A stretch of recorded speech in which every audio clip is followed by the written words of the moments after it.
Welcome to the Tech Egg. Don't get scrambled. Enjoy the video. You're starting now? Plug in or ensure battery is above 50% because downloads can pause mid-update. Next, verify your cellular plan and remaining data so you don't hit overage charges.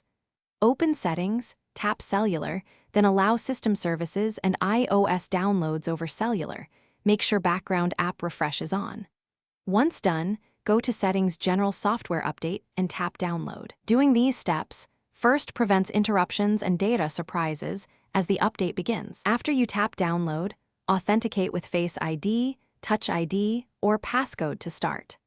The phone will fetch the update using cellular. Monitor your usage in Settings if you're near your cap. If the download stalls, pause and resume to refresh the connection. Make sure you avoid toggling airplane mode or switching between 4G and 5G while files transfer.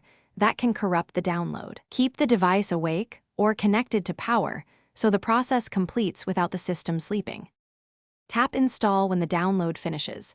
Your iPhone will prepare, then reboot and display a progress bar. This can take several minutes. Once complete, review settings for any post-update prompts and test key apps.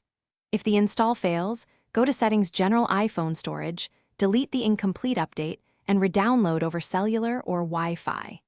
If you repeatedly can't download via cellular, contact your carrier to confirm device or plan restrictions. That single check often resolves persistent blocks.